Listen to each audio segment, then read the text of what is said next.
Bring it home, you wankers. Fucking kill me! Move to the right, move to the right, move to the right. Tremor's down, Tremor's down. Oh, dude, this is so fucking You fucking bastard! Yes! Woo! Oh, finally! Fuck you, BFA, We did cunt. it, fellas. We did it.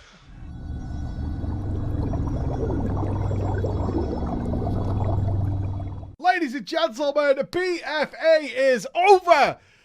Sweet mother of God, am I riding a high right now. One of the toughest expansions to get through by a long goddamn way. One boss remained in front of my eyes. And it is dead. It is finally dead. I am going to do a video of like my overall thoughts on BFA, the journey we took. I have a lot of ideas for that. That's going to take about a week or so to put together. What I did want to address kind of N'Zoth itself as a final boss. I was kind of outspoken about N'Zoth before we went in even into the first Mythic Week. As you know, I was casting, or as many of you will know, I was casting the world first race on Method's behalf, and was very outspoken as to just how bad this boss is. Certainly from its normal and heroic version. A lot of people agreed with me. Is like, in terms of an end boss, if we compare it to just the BFA itself, Gahun, Jaina, Unat, all these bosses that we faced this time around, N'Zoth was just not up there. Like, it was just, the boss itself doesn't do anything. So now Mythic is done. I really wanted to kind of talk about it in terms of how I feel now after having done the Mythic version. I casted this for like 2 weeks. I casted the method doing this boss.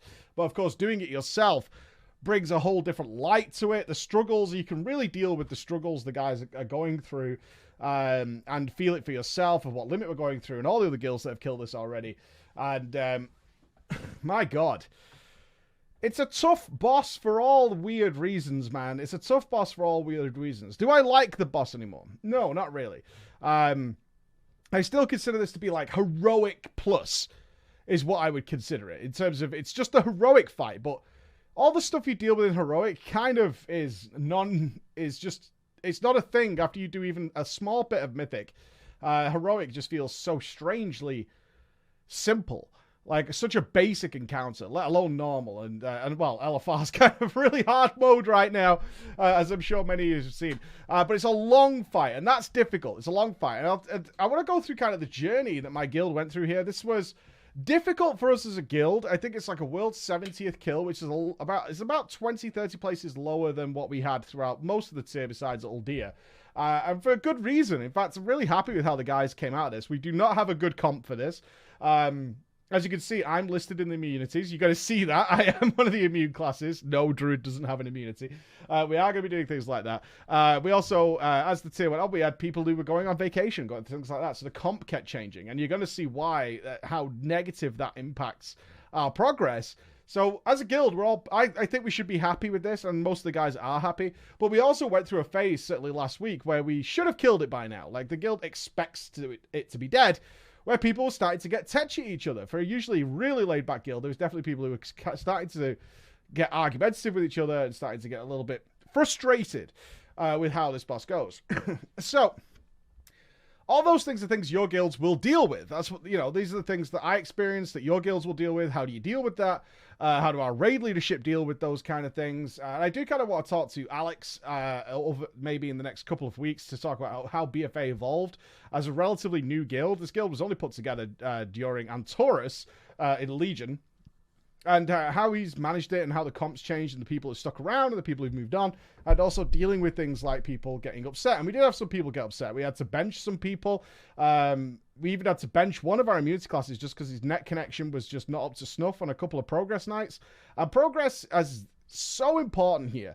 That once you've dropped somebody for a couple of days, it's extraordinarily hard to bring them back in because all the elements that make N'Zoth the end fight, the big end fight, the big mythic fight, are all, it's a dance fight. And you've heard me say this probably a dozen times, a dance fight. Very similar to Helya, Operator Thogar, Queen Ashara, which means that although we've got this enormous room, we'll start playing now. Although we've got this absolutely enormous room, your space, your ability to use your encounter space is really limited, like stupidly crazy limited. And that's really a big disaster. It's just how limited this space is. If you're not in the right place at the right time, and this occurs every sort of 10 to 15 seconds, it's a wipe. It's game over. So those of you who may have done LFR, may have done normal, may have done heroic, one of the big differences, one of the biggest differences is your necklace that restores your sanity is now like an AoE. It pulses onto everybody around it, yet you can only use it once. So each player can only use their neck once throughout the entire fight.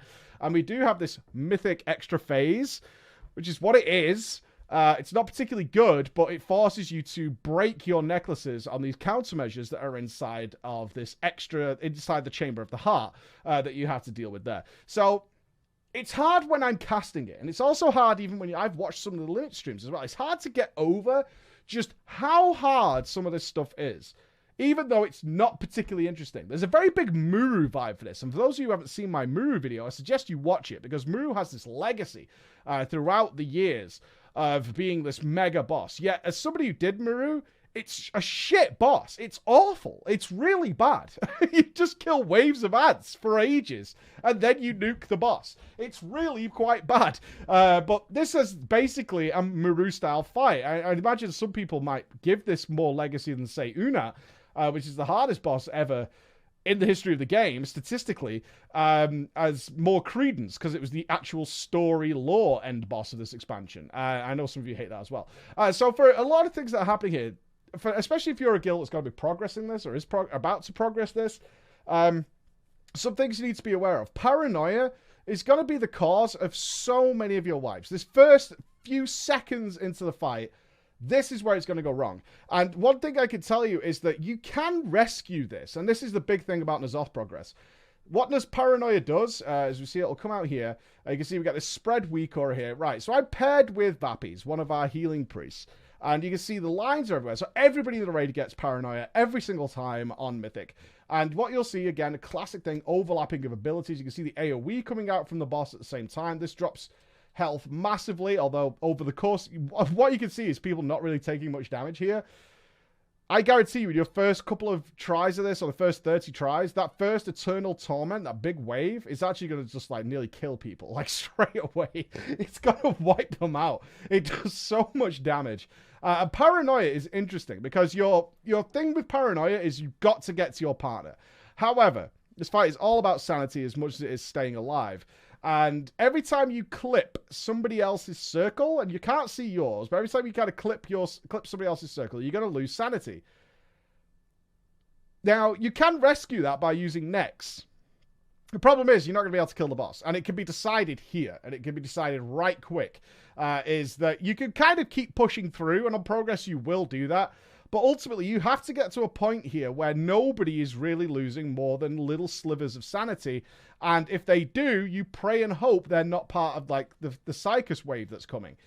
Because that's going to be a big problem. So what you can actually do this is take your time. Now, if you're not paired with your partner, you take a lot of damage to your health, not to your sanity. That is way more preferable. So a big part of your progress, like 30, 40 pulls of this, is just dealing with this. It's not that interesting. But you have to do it. So you can see I actually take my time. Look, I'm just kind of fishing my way. He's right there, but I'm going to wait for the pools. And then we're going to pair up. And then go on to kind of spamming dots of the boss. I did have to run one piece of infinite stars here, which is really not ideal. But it is the way we had to go with this fight. But that's okay. Until Paranoia is over. Then you can see we're moving. So you see all these markers?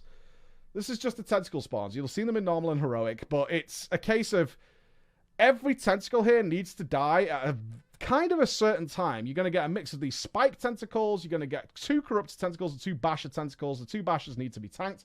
And the tanks need to be free at a very specific time to either go in to deal with Psychus or to go and deal with the next tentacles. Again, something you have in heroic. However, this time around, the damage requirement is pretty obscene, which is where you start getting these comp issues, where you need specific classes, like fire mages are going to deal with a lot of this stuff. So you can see my job here is to dot the other bash tentacle, because that tank is going to go down into Psychus realm, so he wants his ad to die first. But I also have to deal with my own. I'm also going to be assigned to interrupting this corruptor first, and then spreading the dots and starting to do damage here. Now, damage profile is wacky here. Wacky, wacky, wacky. A little frustrating as a Moonkin. Like, if I was to say any class to be dropped here, it would have been me. I don't think there's any kill out there with more than 1 Moonkin, although there probably is by now. Lukin just fits into this really strange role in the Zoth, which is like, it's okay everywhere. It's not great at anything. Whereas on an end boss, if you want to kill it quickly and efficiently, you kind of want the guys who are really great at everything. So I definitely was... there was a period of time where we thought we'd get an extra mage in which case somebody had to go. In which case it might have been me, and I would totally understand why that would be, because we're just kind of okay. As if we're not padding, which you can't pad here. As much as you can do crazy things, you can't pad. You have to be very specific. So gateways predetermined. You can see this encounter space, despite the enormity of the room, is already set in stone. Now, this position is so predetermined after, like, I think it took us like 150 pulls, around that number, to kill N'Zoth. Not a particularly hard boss. Like, comparative to some other bosses, not particularly hard, but God, it's long, man. Oh my God. So most of the wipes here, and why the frustration comes from, is this fight is so long. And as I said to you at the beginning, you have this minor error by someone somewhere is a wipe. That's it. Minor error somewhere, somehow is a wipe. And that could happen over about 12 minutes, which means that it was always different people. It was me, definitely on occasions. It was pretty much everybody in the raid at some point. I don't think anybody really had... a couple of the warlocks that had great pulls consistently, but overall there was definitely errors somewhere, somehow, from somebody over the course. And it wasn't a case of you're playing bad, we need to swap you out, because the next night it was somebody else. And it was just... It's one of those, man. It's just a long, long fight where a lot of things can go wrong. And the way you counter that when you guys come into your progress of this, if you are going to progress in this, is just try and make sure everyone knows 100%, do the same thing every single time. Because a lot of our problems occurred when people started to not do the same thing. Like, watch this. These die. Watch where I'm going to stand and stop. I'm stopping here totally intentionally because I am going to kill this neuron. I'm not going to attack anything else. I'm going to just DPS this neuron. Why? That's what we've been doing. That's what works. The warlocks are always banishing this one. They're always somebody DPSing that one. I kill this neuron. That's the end of the story. The Shadow Priest will dot multiple neurons. It has to happen consistently because we get Paranoia here. Then you go straight into the Mind Grasp where we're moving into the boss. And this whole area needs to be clear. It has to happen like that every single time. So if you're like... If you're like, I'm going to do some padding here and start like really multi-dotting up some neurons, that's not helpful at all. That's going to be a wipe because one of them will get slightly missed, one of them won't be done, blah, blah, blah, blah, blah. Something will happen and it's just not going to work. Another thing is these psychophages, right? These mythic psychophages. This is the extra mythic mechanic. So when something dies in the Psychus realm, it spawns psychophages in our realm. And what they do is they chase people, and then they start casting this big purple circle, which drains your sanity, shockingly. They also do another sanity drain when they die. And you can see a lot of them are coming. You see them up here on the side of the screen? A lot of them incoming. Now, how do you deal with these? I could multi-dot the shit out of these all the time, but no. We have to restrain ourselves. Why? Fire mages. Fire mages are naturally going to be attacking the important targets, and their ignite is going to be naturally cleaving off. We're going to throw some dots sometimes, but for the most part, they're not our business. So we're going to focus on our job. So we're going to throw a couple of dots on this psychophage because it's already close. We're going to get dragged, and then we're going to go into my next role. So this was really interesting. I'm not even going to joke around here. What you're about to see was about 70 pulls of discussion. And what's the discussion? Typhoon. Typhoon. We had a really big talk for about 10 pulls about how we wanted to use Typhoon here. So for like the first 60 or so pulls, the way it would work is our Demon Hunter here would do a stun, and then we would Typhoon. We would do the Brewmaster sweep, Demon Hunter stun, and then I would knock them away, and then they would hopefully kind of die or come back in with lower health. But mainly it would mean that they were casting over here, and these tentacles can't move. So that meant the tank and the Demon Hunter could DPS here without them exploding on them and draining sanity. The tank can't move out of range. But then we started to change. It's like, what if we knock early to try and gather them, and then the stun comes in? So they're all kind of in one spot all the time, but that leads to issues. Then our tank said, you know what? It's kind of not the same all the time, because sometimes the psychophages ignore my statue. Because he's a brewmaster, he's using a statue. For whatever reason, either being out aggroed or whatever the fuck it is, sometimes some of these psychophages just go for a walk, and then I need to grab them and bring them in.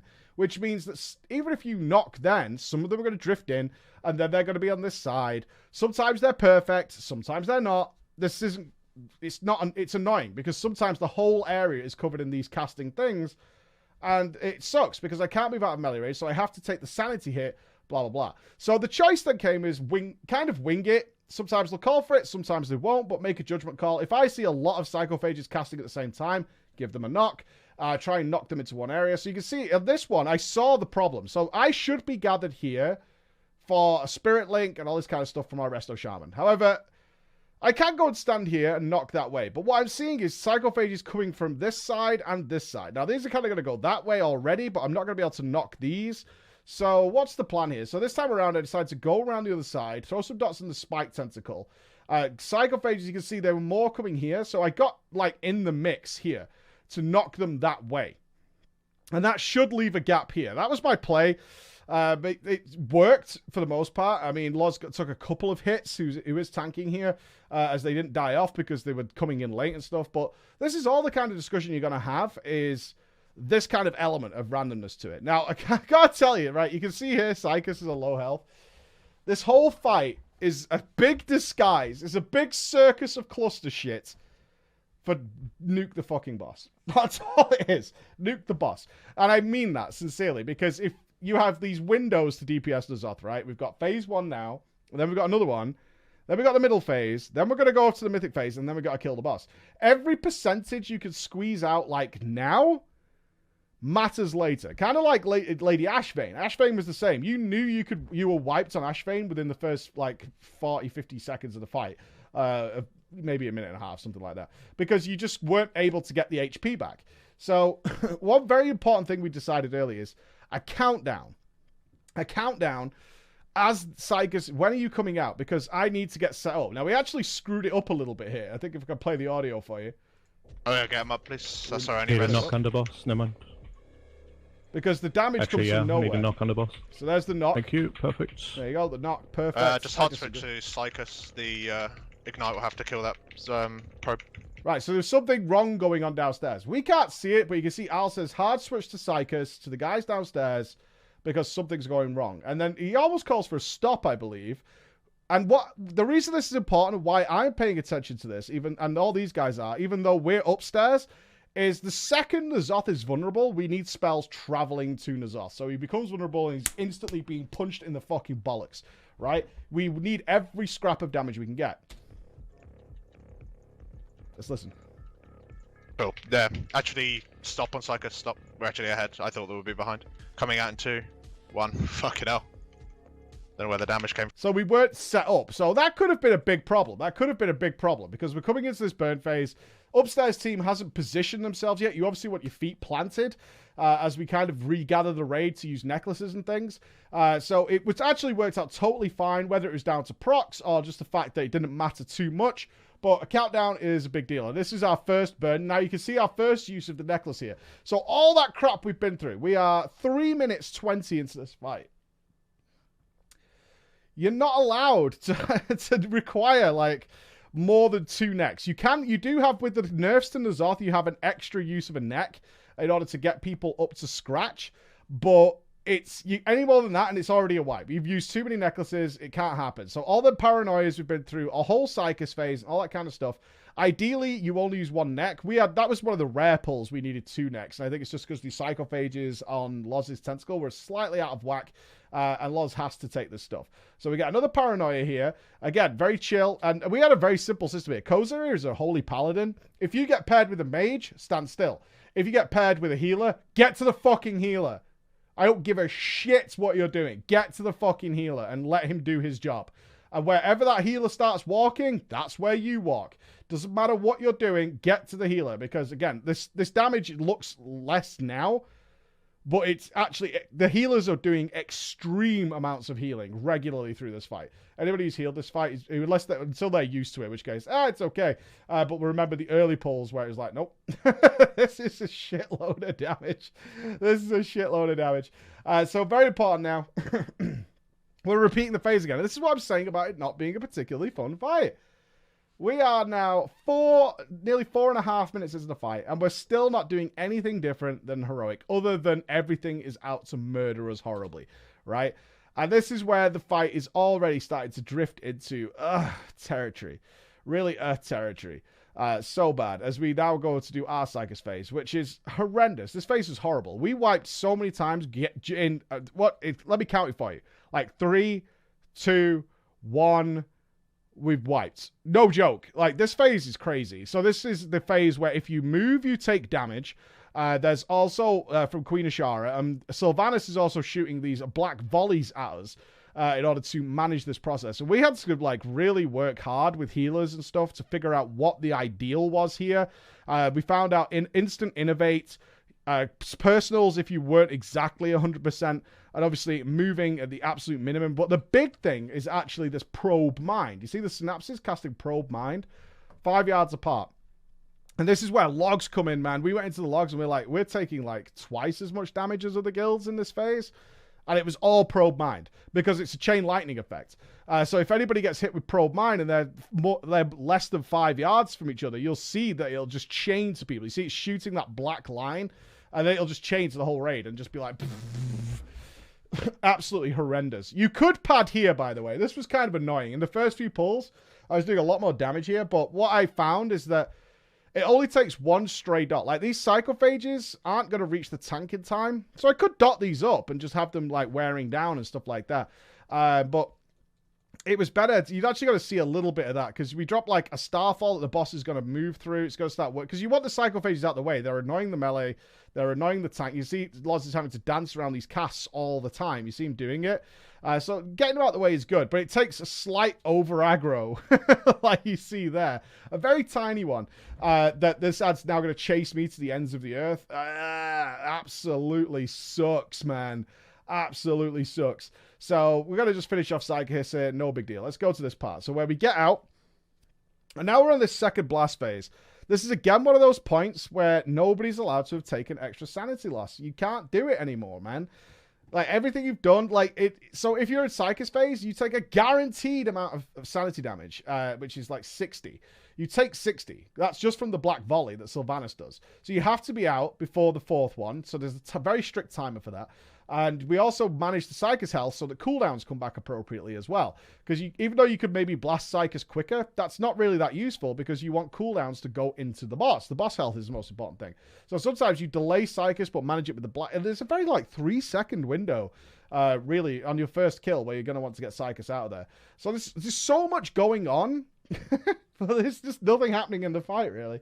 There's a lot happening, like, mechanically, that's being dealt with to try and make this look smooth, but god damn it, man, it's so much learning. And so, because this point here is a big make or break moment, and again, we're 6 minutes in and we still haven't really got anywhere. We've just dealt with Psychus.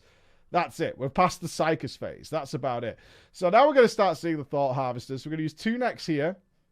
That's going to give us enough sanity to soak these harvesters. So the way Blizzard have done the Zob is to ensure that you have to use every neck. You have to. Because if they gave you extra necks, like 3 or 4 extra necks, the fight doesn't matter. Like, you could take so much extra damage. You could already take so much extra sanity damage, and we're going to see an example of that in a moment, that it'd make it really pointless. So in order to counter that, they've made mandatory sanity damage throughout most of the fight to ensure the necks are used. So we've topped up there. Why? We're going to get the Thought Harvesters, and they're going to cast their sanity drain, and we have to soak this. Now, this is where immunities come in, and where we're going to see, of course, my suicide coming into this fight, is that it's too many casts of this to soak all of them. And Blizzard hates immunities. So they came up with the idea that you could immunity the sanity drain in order to bypass some uses of the neck, but you can't bring too many sanity drainers. Otherwise, you're going to in a bit of bad way. So we have one of these overlaps here where we get everybody to move back. Doesn't it look pretty when it works well? If we come back to here. So we have this cast, and a speed totem is going to go down here. Now, the big problem with this, this is where some RNG comes into the fight, actually. Very annoying, is these lasers can spawn in a few locations. So as we move out here, this is pre-practiced. So what we did here, no joke, is Alex made pictures of where he wanted everyone to stand. And we had a number. I'm number 10. And we planned it out, and then we didn't pull the boss. We just stood in the Zoth room during the raid and just went, Anguish 1, which is what this one is. Anguish 1. Anguish 2. Pizza 1. Pizza 2.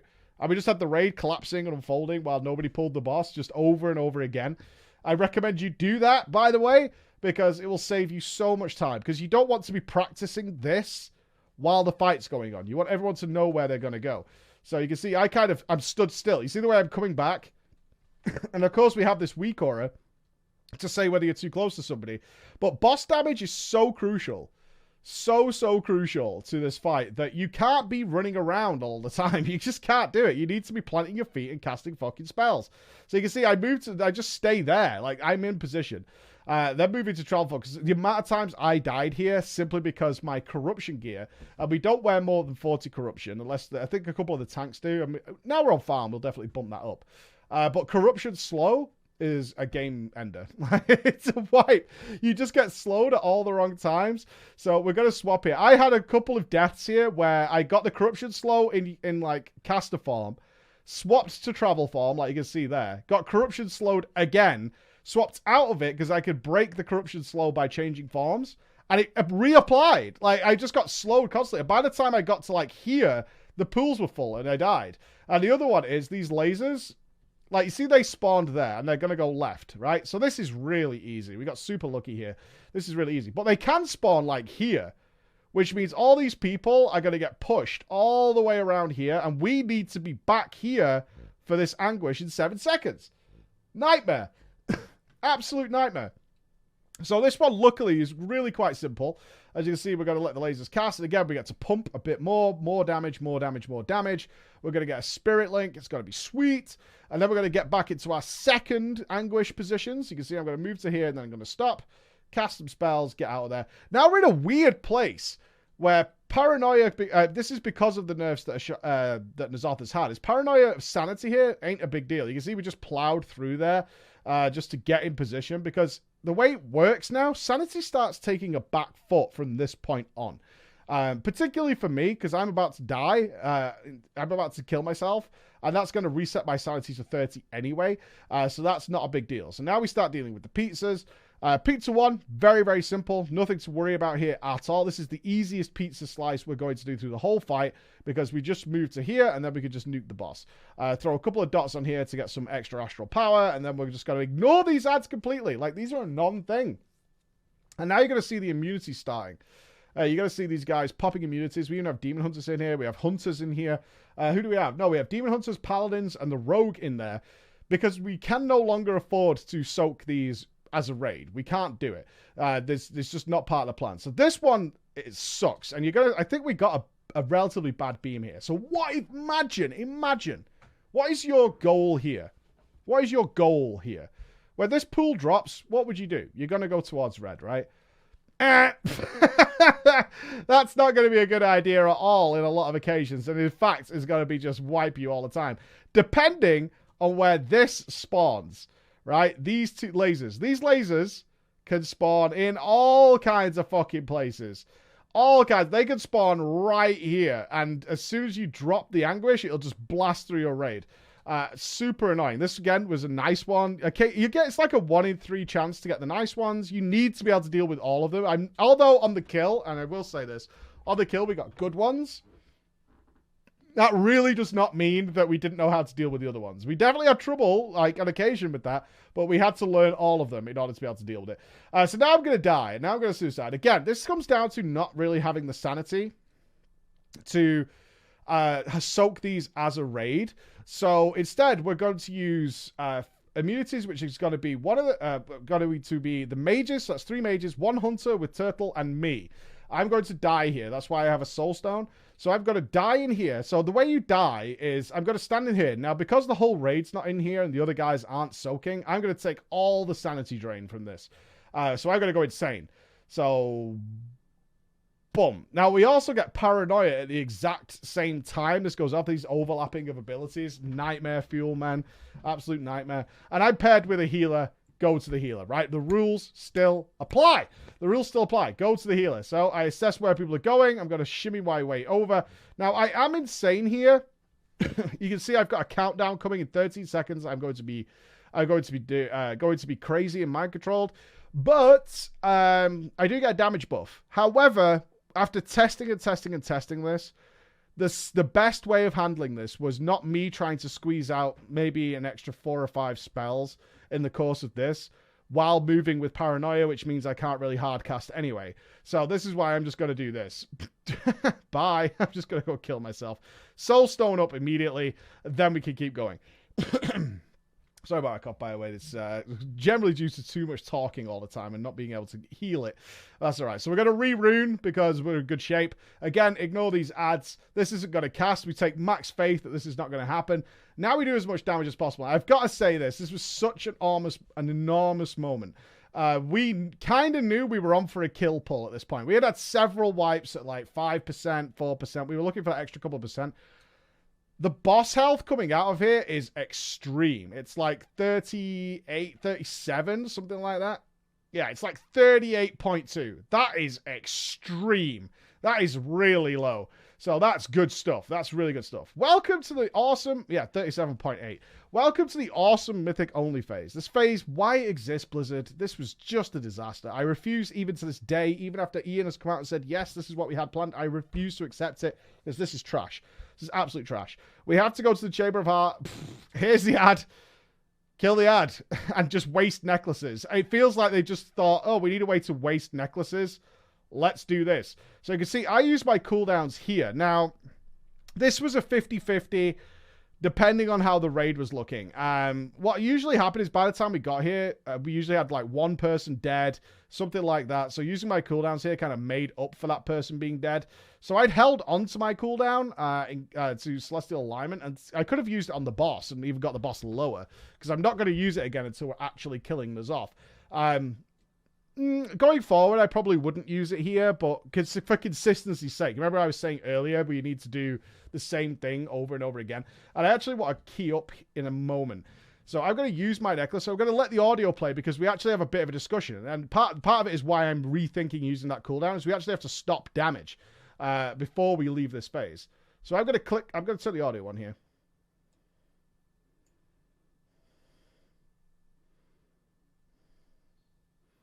So you can see we have the call come from one of our healers. It's like, let us know if we need to stop DPS, to Alex, who's the raid leader. He says, yeah, I will.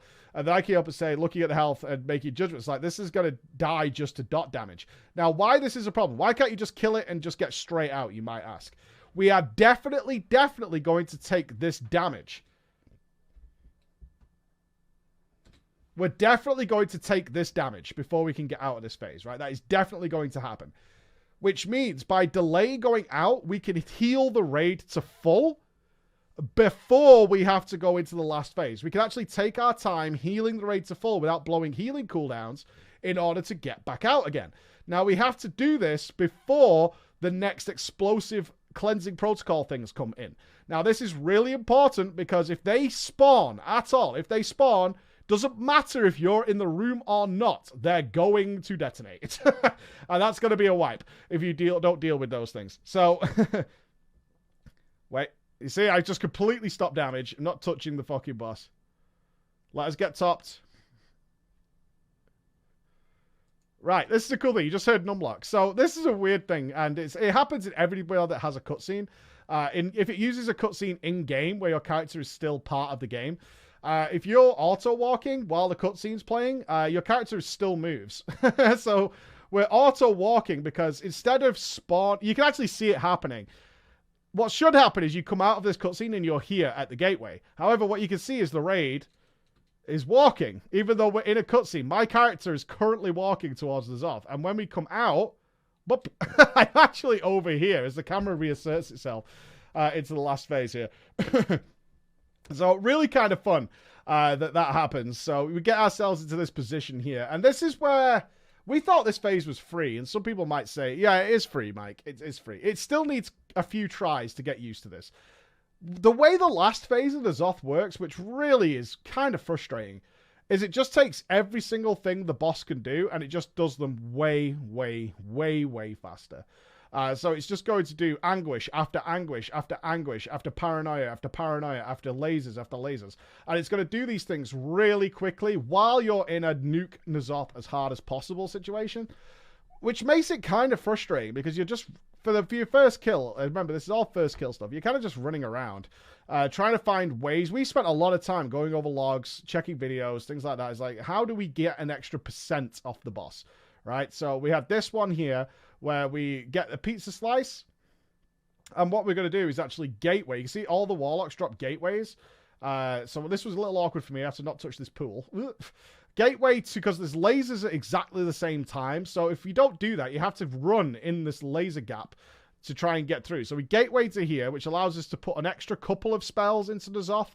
Nothing mega, but just an extra little bit. We need to keep working on the Zoth as the next Evoke Anguish comes in already, which means we need to go to the other side of the room. So we need to be on the exact opposite side of where we dropped the other one. Again, damage, damage, damage, which is immediately followed by the casting of Paranoia. Immediately followed by that. So then we get Paranoia. So again, sanity means fucking nothing at this point. Thankfully, sanity really means dick all. As long as you don't run out, you're fine. Because we're going to intentionally mind control the whole raid. In the next point. You can see I have my DPS cooldown, not going to use it. It'd be a waste here. One, I'm going to get the damage buff from being mind controlled soon. And also, I'm having to move so much, it'd be a waste of time. So people are kind of holding coolies right now for this point. So we get mind grasped out of that anguish, into Paranoia, into another Evoke Anguish straight away. So it's all on hyper. Everything about this fight is on hyper mode, as you can see. So this one was just drop at the back. Like, we went through several variations of this where we were trying to do it proper. It's what Limit had to do in their first kills, what Method had to do, No Doubt Pieces had to do the same. A lot of the first kills in the Zoth had to do this phase with, like, an extra evoke. You don't have to do that anymore. So we made the call. We were doing it kind of proper, and then we just made the call, like, just drop it somewhere away from melee. For the love of God. Just drop it away from melee, because all we want to have happen at the end of the fight is all of us stand in melee range and just nuke, nuke, nuke. So just whatever you do, drop it somewhere where it's not going to screw the melee up and just try and get some spells in. So we're going to travel farm through these before they grow too big. Back in, do some damage. We've got another Evoke Anguish coming in, as well as new Thought Harvesters at the exact same time.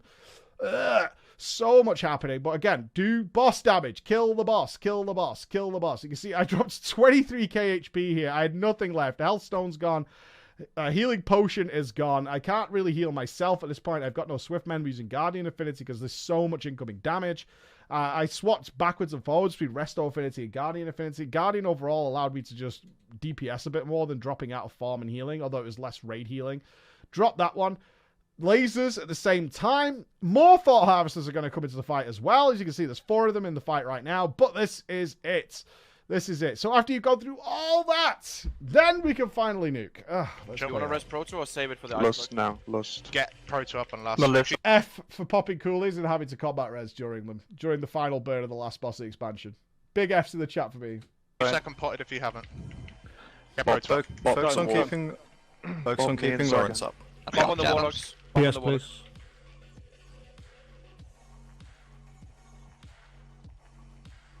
Bring it home, you wankers. Fucking kill me! Move to the right, Link, move to the Link. right, Move to move the to the Tremors right. down, Tremors down. Oh, dude, this is so fucking Fucking masterpiece! And there it is. There it is. We got there. We got there. The Zoth down. A BFA over. I have to say, as raid counters go, I really disliked this boss. Like, as I had to, it was very much reminiscent for me of Muru and Helya, which was that the fight has, if you're basically waiting for everybody to do it the right way, and every time somebody makes a mistake or you make a mistake, you just know that, like, you've got to start this 12-minute cycle again. Again, that was at 13:11 the boss died. You're waiting for this cycle. 12 minutes 38, you can actually see it. 12 minutes 38, I can see it in my chat log. And it's such a long fight. I don't mind long fights if there's something interesting happening, but the interesting thing here is the same thing that's happening from like 99%, from 100%. It's the same things over and over again. It's Paranoia. We get the introduction of Thought Harvesters and Evoke Anguish and all these kind of things. Please don't make a boss like this again. Like, it sucks. It just sucks. So I know some people like it. I get it. Some people like it. I just never got to... I never found the point where I was like, this is cool. At no point during this fight did I think this is cool. The coolest part about it was it being done, to see the achievement pop and know that it was over. And BFA is done.